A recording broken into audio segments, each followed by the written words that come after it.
우리가 주식 투자에 대해서 굉장히 많이 오해를 하고 계시는 분들이 많은데요. 그 중에 하나가 기관들이 개미 털려고 주가가 막 샀다가 밑에서 또 막 매도하면서 개미 털기 뭐 개미 이런 털기. 얘기 있잖아요.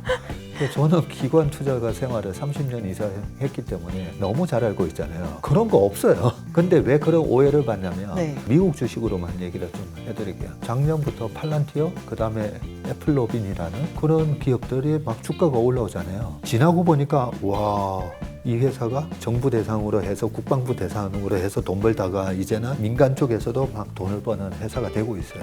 그런데 이런 회사를 어떻게 우리가 좀 20불, 30불 할 때 좀 사고 싶잖아요. 우리가 필수 소비재로 쓰게 될 그런 기업을 초기에 미리 발굴하게 되면 10배, 20배, 50배 나거든요.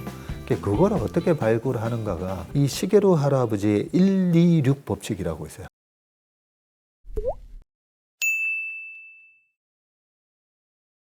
다시 이 책으로 돌아가서요. 사실 이 후지모토 시게루라는 저자분을 직접 만나면 좋겠다는 생각도 했었거든요. 근데 뭐 연세도 많으시고 또 일본어의 한계도 있다 보니까 못 뵀지만 이분을 보면은 19살에 주식은 시작을 하셨는데 컴퓨터를 처음 접하신 거는 66세이신 거예요. 네. 그리고 지금 이제 23년이 더 지난 89세인데 여전히 현역 데이 트레이딩을 하고 계신 분이다라고 말씀을 하셨어요. 저는 다른 것도 궁금하지만 거의 90세 가까운 나이에 이런 일상을 유지하신다는 게요.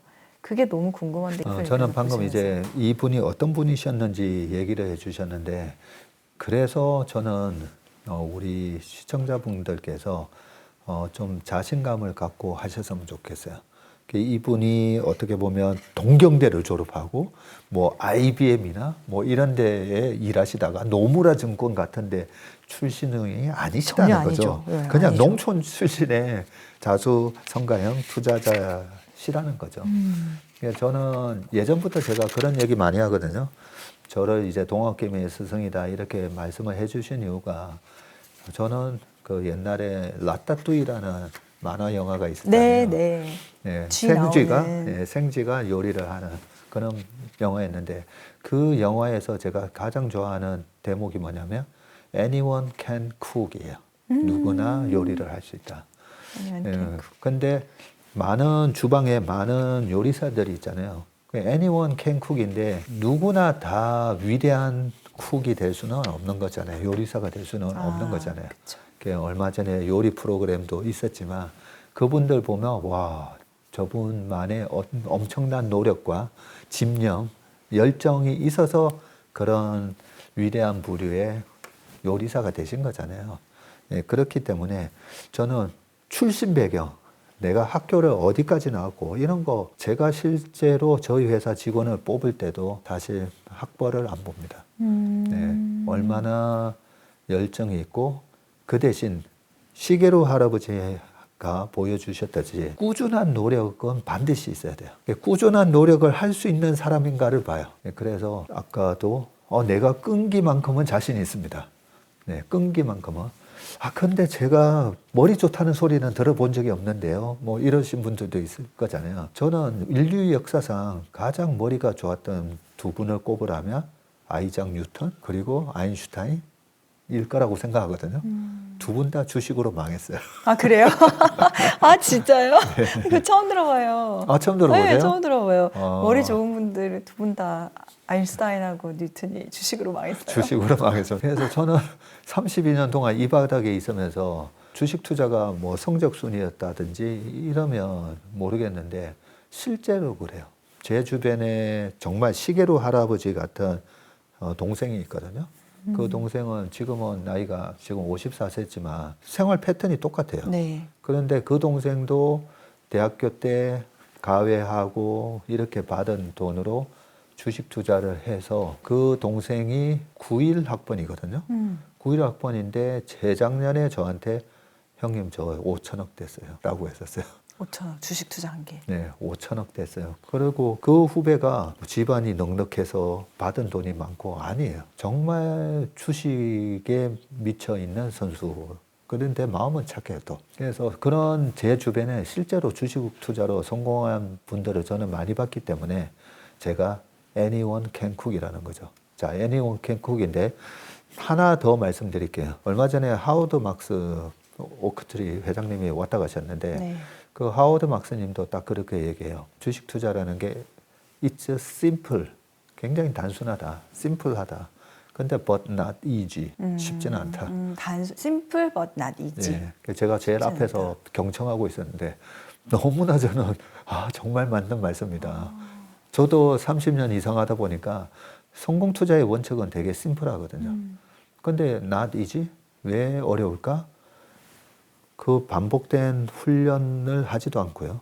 세상의 변화를 보기 위해서 최소한 신문이라도 읽어야 되는데 신문도 안 읽고 대부분은 증권 전문가라고 하는 사람들이 뭐 좋대 이걸 보고 있는데 어떻게 보면 투자라는 게 세상의 변화에 기업이 어떻게 적응을 하고 있는지 잘 적응하는 회사를 사고 잘 적응을 하지 못해서 경쟁 구도에서 이렇게 뒤처지는 회사 팔고 하는 게임이거든요.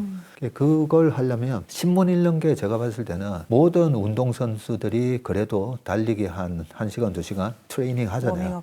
워밍업하고 하는 그 과정을 안 하는데 내가 축구 선수로, 탁구 선수로, 배드민턴 선수로 한번 제대로 한번 해보겠다. 프로들처럼 한번 해보겠다. 안 되는 거잖아요. 그래서 그런 성공 투자를 위한 좋은 습관, 원칙을. 그래서 신문 읽어주시잖아요. 네, 그래서 제가 네. 매일같이 신문을 읽어드리고 있습니다.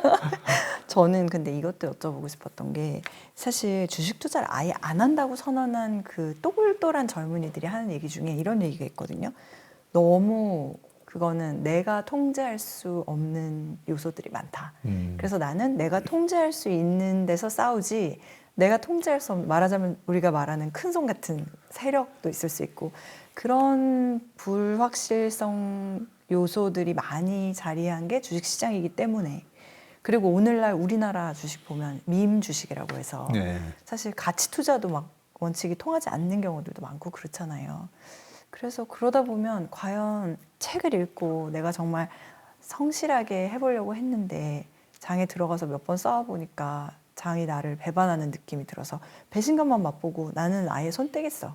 내가 아는 시장에서만 승부를 볼래 하는 젊은이들 보다 보니까 저는 이게 또 일본의 이야기고 네. 이분은 이랬지만 과연 이거를 정말 믿고 따라서 우리한테도 이게 통용될 수 있을까라는 의문은 들어요. 네, 좋은 질문을 해주셨는데 우리가 주식 투자에 대해서 굉장히 많이 오해를 하고 계시는 분들이 많은데요. 그 중에 하나가 기관들이 개미 털려고 주가가 막 샀다가 밑에서 또 막 매도하면서 개미 털기 뭐 개미 이런 털기. 얘기 있잖아요. 저는 기관 투자가 생활을 30년 이상 했기 때문에 너무 잘 알고 있잖아요. 그런 거 없어요. 없어요. 네. 근데 왜 그런 오해를 받냐면 네. 기관들도 보면 펀드 매니저들하고 다 성공하진 않는다 했잖아요. 펀드 매니저들도 내가 저 주식이 없는데 막 계속 올라가면 포모 현상을 느껴요. 100배 더 느낍니다. 왜냐하면 그 성과가 안 나오면 잘리니까. 개인 투자가는 내가 이번에 반도체 이번에 놓쳤네. 못 먹고 말지 뭐. 안 먹으면 되지. 나중에 원자력 올라갈 때 그때 먹으면 되지. 이러면 되잖아요. 근데 기관 투자가는 시장이 반도체 중심으로 올라가는데 그게 없어서 시장 대비 많이 언더퍼폼을 하면 잘려요. 그래서 포모 현상이 더 심해져요. 그래서 그 포모 현상으로 기관들도 따라 샀다가 네. 나중에 꺾이잖아요. 사이클이 꺾였어요. 꺾였는데 또 고집을 하고 있다가 개인 투자가처럼 고집을 하고 있다가 막 물타기 했는데 계속 빠지잖아요. 뭐 그 회사 이익 모멘텀 끝났는데 그런데도 갖고 있다 보면 개인 투자가 신용하시던 분들이 반대 매매 나오는 것처럼 기관도 반대 매매가 나올 때가 있어요. 그게 언제냐면 네.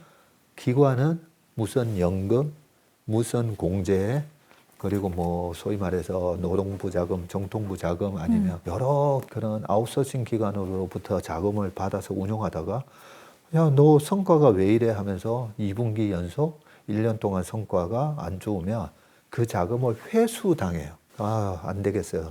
네, 처음엔 경고 주다가 나중엔 반성문서 오라고 하거든요. 반성문서 가지고 또 막 발표도 하고 하다가 일정 기간 동안 회복이 안 되면 자금 회수하겠습니다. 하면서 주식 다 팔아주세요. 그러면 좋다라고 해서 막 샀던 주식을 바닥에서 다 파는 이유가 네, 전화 다 팔아주세요. 그러면 뭐 어떻게 할 수가 없는 할 거죠? 수가 없어요. 그러면 장 끝날 때까지 전량 매도. 그래서 밑바닥에서 아니 기관들이 사다가 여기서 판다고 개미 털기 하나 이런 오해가 있는 거거든요. 네. 그래서 다시 조금 요약을 해서 말씀드리면 네. 주식 투자를 어떻게 보면 세력 싸움으로 막 이렇게 생각을 하시는 경우가 많은데 세력 싸움이 아니에요. 최근에 엔비디아가 뭐 67%나 되는 엄청난 영업이익률로 독점적인 지위를 누리면서 떼돈을 벌고 있잖아요. 그러면서 주가가 세계 시가총액 1위 된 거잖아요. 세력이 엔비디아를 무슨 밀어 올리는 세력이 만든 게 아니에요. 그죠? 그리고 워런 버핏은 최근에 애플 주식을 팔고 갑자기 구글 알파벳 주식을 샀잖아요. 그러면 워런 버핏이 무슨 세력을 만들어서 알파벳 주가를 끌어올리기 위해서 사고 있느냐? 아니에요. 알파벳이 갖고 있는 그 유튜브 생태계 그리고 오 제미나이 이런 게 앞으로 양자 컴퓨터도 하고 있다고 그러고. 그런 거 저런 거 감안했을 때 이 회사는 그동안에 애플이 15년 동안 보여줬던 그 강력한 약간 필수 소비재처럼 네. 우리가 애플 쓰잖아요. 맞아요. 네, 핸드폰도 그렇고 그 안에 iOS 앱스토어에서 또 돈을 쓰고 그렇게 안정적인 캐시플로우가 나올 거다라고 보고 사는 거거든요.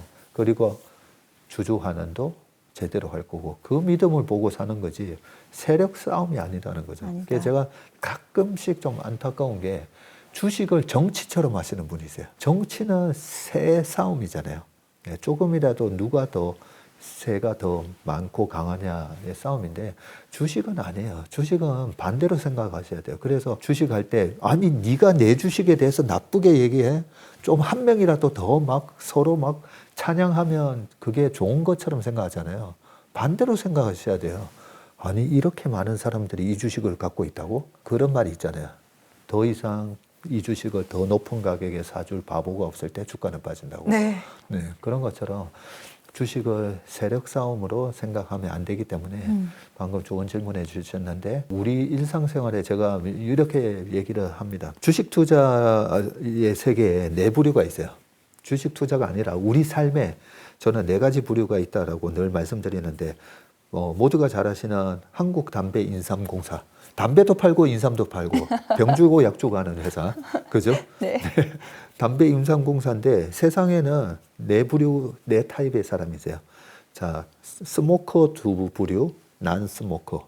흡연자, 비흡연자 이렇게 두 부류로 나누잖아요. 그리고 흡연자 중에서 KTNG 주식을 갖고 계신 분, 안 갖고 계신 분. 난 스모커 주식, 비흡연자 중에서 KTNG 주식을 갖고 있는 분, 안 갖고 있는 분. 자, 그렇다면 여기서 가장 루저랑 가장 위너는 누군가라고 보면 제 기준으로는 자, 담배를 피시면서 담배를 사서 내 건강을 해치면서 KTNG의 임직원들의 월급을 주고 배당도 고배당 주잖아요.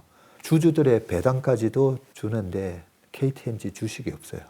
그래서 제가 보면 KTNG 주식이라도 사고 담배 피세요. 제가 그러거든요. 얼마나 억울해요. 그쵸, 근데 KTNG 주식을 예전에 1,000만 원이라도 아니면 500만 원이라도 사놓고 담배 피셨으면 그래도 올라가기라도? 그 담배값은 다 보셨어요. 담배값은. 그런데 나머지 난스모커 비흡연자 중에서는 담배도 안 피면서 KTNG 주식 갖고 계신 분. 이분이 제일 얄미운 분이에요. 그죠? 담배도 안 피면서 주식 들고 있어요. 자, 이거를 이제 KTNG로 제가 구분해서 말씀드렸는데 나중에 우리가 테슬라의 전기 자동차를 쓰게 되고 테슬라의 옵티머스를 반드시 써야 되는 상황이 됐다라고 가정을 했을 때 테슬라를 주식을 갖고 있는 분, 안 갖고 있는 분 또 이렇게 나뉠 거라는 거죠. 네. 우리 삶에 보면 나는 유튜브에 하루에 빼앗기는 시간이 2시간이야. 저 같은 경우에도 유튜브로 다른 분들이 뭐라고 얘기하나도 많이 보고 하다 보면 쇼츠에 한번 걸려들면 뭐 1시간 금방 지나가잖아요. 맞아요. 그러면 유튜브에 내 빼앗기는 시간 그걸로 인해서 유튜브는 광고 수익을 어마무시하게 얻어요. 그렇다면 구글, 알파벳 주식을 들고 있어야 억울하지 않는 불이 되는 거죠. 네. 모든 주식을 그렇게 판단을 하시면서 하다 보면 우리가 뭐가 되냐면 이게 핵심인데요. 우리가 노동자로 살아가느냐 자본가로 살아가느냐 이 차이에서 우리가 어쩔 수 없이 열심히 일해서 노동소득이 나오잖아요. 네. 그 노동소득으로 열심히 벌어서 아니 쥐꼬리만한 월급으로 내가 뭐도 아이폰도 사야 되고 놀러도 가야 되고 자동차도 사야 되고 담배도 사야 되고 그 사야 되는 우리가 필수 소비자에 해당되는 제품을 만드는 기업에 주식을 사야 돼요. 계속 나의 노동소득으로 그런 주식을 사놔야 내가 자본가로 전환이 되는 거예요. 그래야 내 노후가 자본가의 삶을 살게 되고 그게 소위 말하는 주식 투자의 기쁨이에요? 내 돈이 일을 하게 하라. 아, 돈이 일을 하게 예. 하라. 그게 그런 기쁨을 가지고 주식 투자를 하니까 주식 투자가 재밌고 기쁜 거예요. 아, 여기서 또 잠깐 짚고 넘어가야 될 게 아까 그렇게 2등 투자 계속해서 사나가는 거 말씀하셨잖아요. 네. 장기적인 우상향 주식을. 왠지 테슬라랑 알파벳은 거기에 해당될 것 같아요. 네, 저는 해당된다라고 아, 생각합니다. 그래요? 네, 맞아요. 그래서 테슬라 알파벳 같은 것들도 말씀하신 대로라면 앞으로 계속해서 쓰임이 많아질 거니까 주식을 안 사면서 그걸 누리는 것보다는 이왕 누리면서 투자도 하면서 돈이 일하게 하라를 네. 해보는. 자, 그게 2등 전략인데 네. 우리 시계로 할아버지께서 1등이 되는 전략을 얘기를 하고 계세요. 1등이 되는. 네, 1등은 뭔데요? 뭐냐면 오르는 주식을 팔란티어? 네, 미국 주식으로만 얘기를 좀 해드릴게요. 그러면 작년부터 팔란티어, 그 다음에 애플로빈이라는 그런 기업들이 막 주가가 올라오잖아요. 지나고 보니까 이 회사가 정부 대상으로 해서 국방부 대상으로 해서 돈 벌다가 이제는 민간 쪽에서도 막 돈을 버는 회사가 되고 있어요. 그런데 이런 회사를 어떻게 우리가 나 저 밑에서 한 20불 할 때 좀 샀었으면 지금 180불인데. 그죠?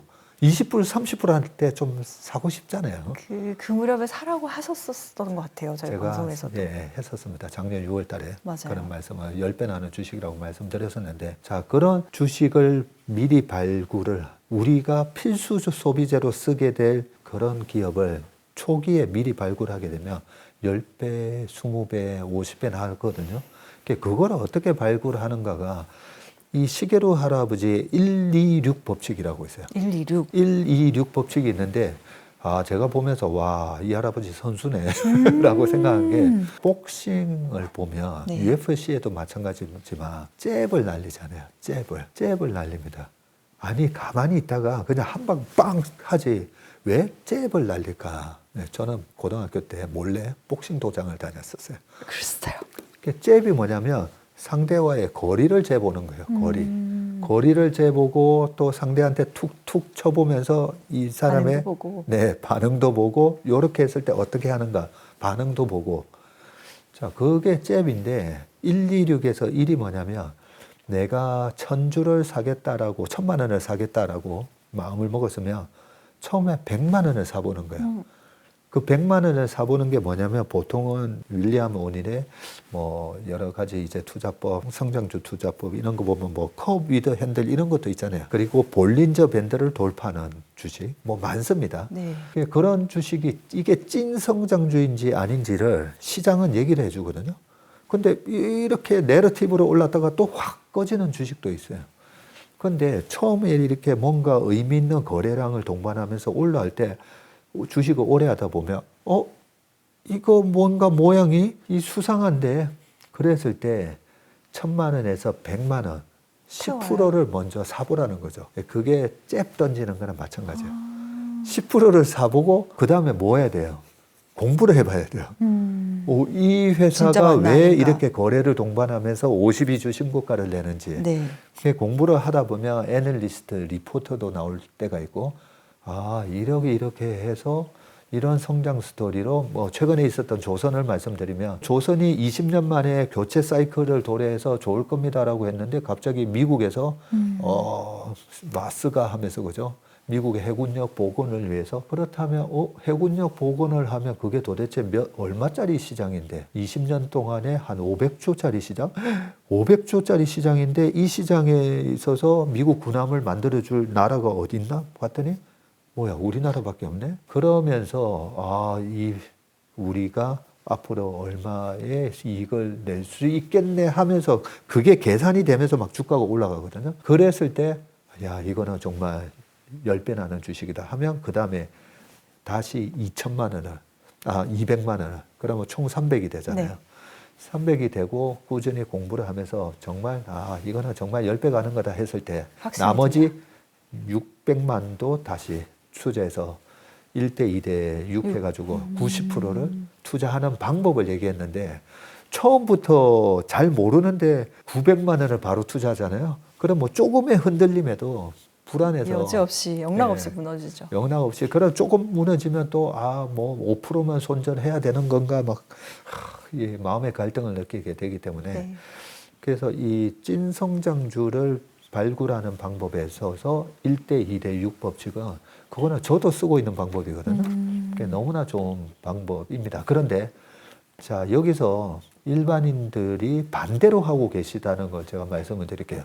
보통은 잘 모르니까 나도 처음에 잘 모르면 100만 원씩 사는데 그렇죠? 잘 모르니까 100만 원씩 사보잖아요. 그리고 올랐어요. 와 맞았네. 10% 먹었네. 팔잖아요.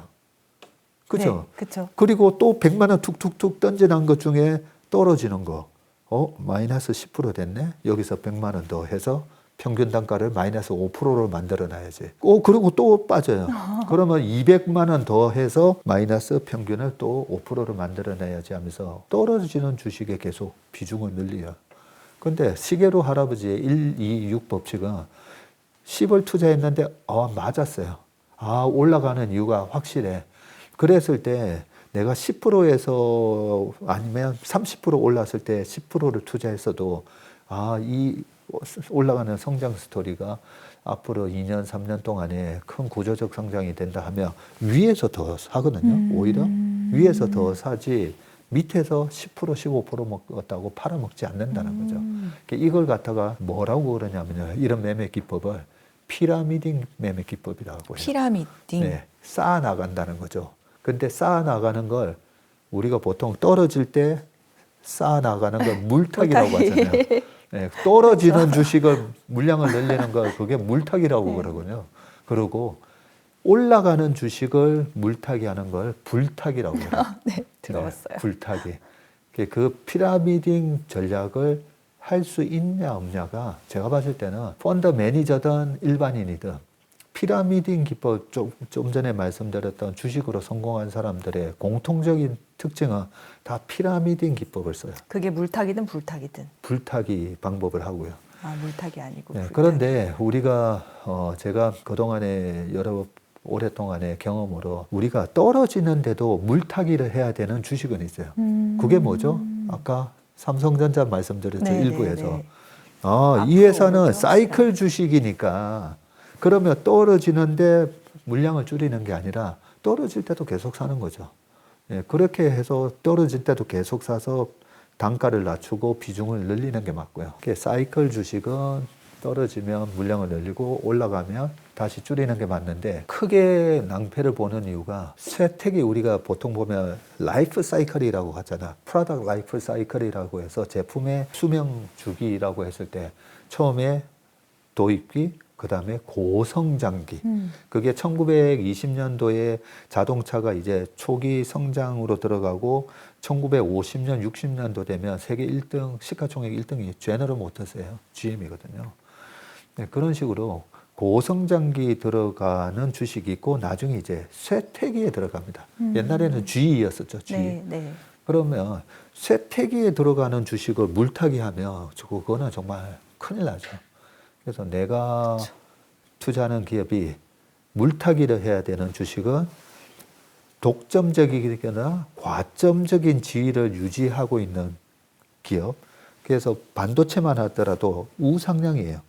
변동성은 심하지만 엔비디아부터 메모리부터 TSMC, 파운드리, 그다음에 엔비디아 같은 시스템 반도체 다 포함해서 우상향이에요.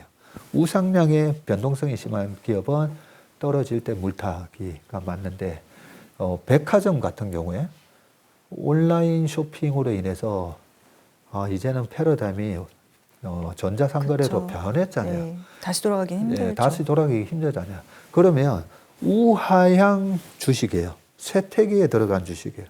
그 쇠퇴기에 들어간 주식은 물타기 해서도 안 되고 여기서 사고 여기서 파는 이런 매매를 하면 안 되기 때문에 그렇게 구분을 하셔야 되고, 그 다음에 또 하나가 퀄리티 주식이라고 하잖아요. 우리가 퀄리티 주식이 뭐냐면, 애플이 그러면 고성장 주식인가? 애플이 성장주인가? 그로스 스탁인가? 아니에요.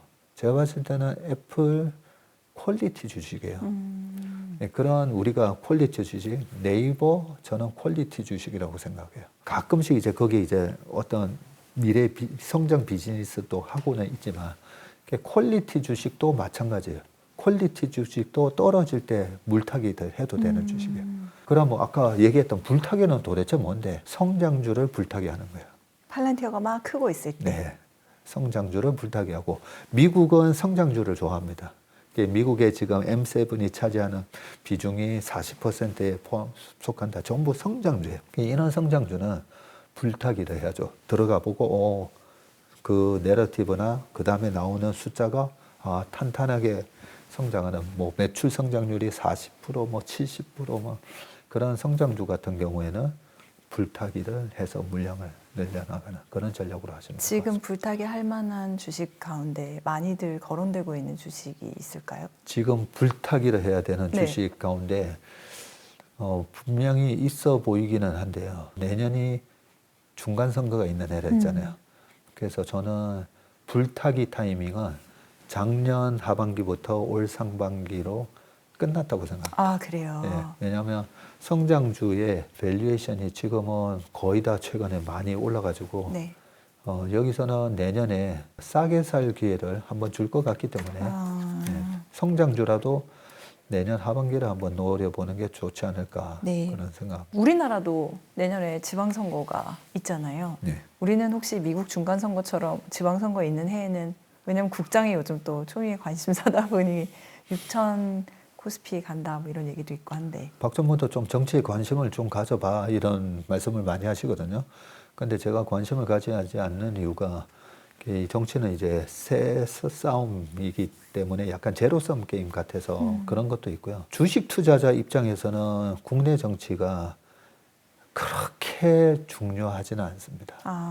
그래서 반반으로 나눠져 있다고 했을 때 항상 누가 대통령이 되면 반대쪽에서는 우리나라 안 될 것 같은데, 항상 똑같은 얘기예요. 또 여기서 대통령이 나면 또 반대쪽 50%는 안 돼, 우리나라 망할 것 같아. 이러시거든요. 그럴 때마다 우리나라 정치는 중립으로 보세요 라고 얘기하거든요. 그리고 그게 왜 그러냐면, 이런 정부 때문에 삼성전자, 현대차의 수출에 있어서 어느 정도 매출에 이익에 영향을 받을까, 그렇게 생각해 보면 그 코스피 200에 들어가는 기업에, 우리는 기업에 투자하는 거잖아요.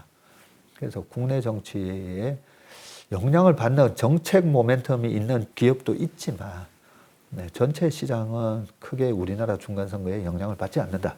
네, 저는 그렇게 생각하고요. 그런데 미국 정치는 왜? 라고 물어보실 수 있는데 어마어마하게 중요해요. 네, 이게 우리가 주식은 부동산도 마찬가지지만 유동성이 중요하잖아요. 글로벌 유동성이 중요한데, 이 유동성을 공급하는 큰 두 주체가 있습니다. 잘 아시는 연방준비원회. 네. 그 다음에 하나가 미국 정부예요. 미국 정부가 엄청난 돈을 쓰잖아요. 그래서 이 두 기관에서 금리 정책을 어떻게 하느냐, QT를 하느냐, QE를 하느냐, 금리를 올리느냐, 내리느냐 중요하고, 그 다음에 미국 정부의 정책이 중요하거든요. 그러니까 우리가 보면 미국은 강력한 대통령제잖아요. 그래서 트럼프가 되느냐 아니면 바이든이 되느냐, 이게 상당히 중요한 부분이었거든요. 그래서 내년에 미국의 중간선거에 의해서 글로벌 유동성이라든지 정책 모멘텀이라든지 이런 거에 대한 영향을 좀 받지만, 우리나라 지방선거 6월인가요? 네. 네, 6월에는 테마는 있을 겁니다. 네, 대선 테마 이런 걸로 정치 테마 있을 건데, 그 정치 테마는 기업의 가치와 상관없이 스토리로 움직이는 거니까 그런 거는 좀 안 하셨으면 좋을 것 같고, 우리나라 선거의 영향은 너무 투자하시는데 염두해 두시지 않아도 될 것 같습니다. 네, 저는 이 책을 읽으면서 맨 마지막에 데이 트레이딩은 최고의 두뇌 트레이딩이라고 네. 그러면서 이 시게루, 후지모토 시게루 저자께서 나이를 먹어도 판단력은 쇠퇴하지 않는다. 이 말이 나이가 들어갈수록 굉장히 좀 새겨볼 얘기일 것 같고 네. 또 요즘 정말 일찍 은퇴하시고 할 일이 없어서 고민인 분들에게 기쁨 이전에 희망이 됐으면 좋겠다라는 책 그런 바람을 가져봤습니다. 좋은 말씀을 해주신 것 같습니다. 저는 다시 한번 주식 투자의 기쁨이 참 좋은 책이라고 생각한 게 우리가 나이가 먹으면서 마음이 약해지잖아요. 그런데 마음만 약해지는 게 아니라 근력도 약해지고 집중력, 기억력 이런 게 다 약해지거든요. 근데 나이가 먹으면 지혜라는 게 있잖아요. 네, 그 지혜는 10살 어린이가 가질 수 없는 거잖아요. 20살의 청년이 가질 수, 용기는 가질 수 있지만, 그래서 우리가 지혜로운 투자를 할 수가 있고, 그게 경험에서 나오는 사고력, 사고력은 더 풍부해진다고 하거든요. 그렇게 봤을 때 주식 투자는 나이가 들어도 잘할 수 있는 그런 영역이고, 또 우리가 나이가 들면 움직이기 싫잖아요. 나가기 싫고, 운동하기 싫고, 그래서 근력이 떨어지잖아요. 근데 강제로 머리를 쓰게 만드는 게 실제 내 돈이 들어가서 후달거리는 이 주식 투자는 내 돈이 들어갔기 때문에 신경을 안 쓸 수가 없어요. 그런데 그 신경이라는 게 오르나 내리나를 신경 쓰는 게 아니라 세계 경제가 어떻게 돌아가고 그죠? 다음 달에 열리는 FMC, 다다음 주에 열리는 일본의 중앙은행의 금리에 의한 엔캐리 트레이드가 어떻게 영향을 받을지 어렵지만 그런 거를 하면 할수록 우리가 주식 투자에 있어서 풍부한 그런 사고력을 가지고 배워나가고 뇌 건강. 그래서 시게루 할아버지만 보더라도 머리가 되게 정신이 맑으시다 이 느낌이 나거든요.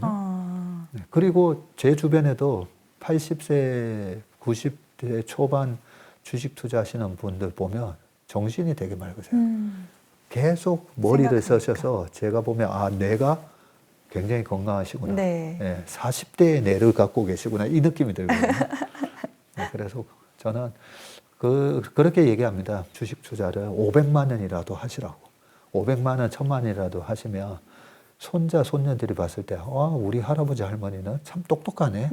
네, 그런 할아버지 할머니가 되실 거라고 생각하는데 거기다가 돈까지 벌고 네, 그쵸. 예, 노후에 용돈도 줄 수 있고. 용돈도 줄 수가 있고 이번에 한번 여행 가볼까? 그런 여행 경비도 주식 투자로 벌 수 있으면 얼마나 좋겠습니까? 그러게요.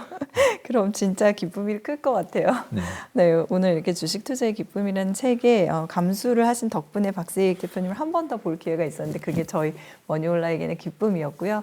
2026년도에 또 뭐 조정 가능성도 있을 수 있다고 조심스럽게 말씀해 주셨는데 그럼 더 지혜를 자주 구해야 될 것 같으니까 자주 시간 내주세요. 알겠습니다. 네, 신년에 또 뵙겠습니다. 네. 대표님 감사합니다.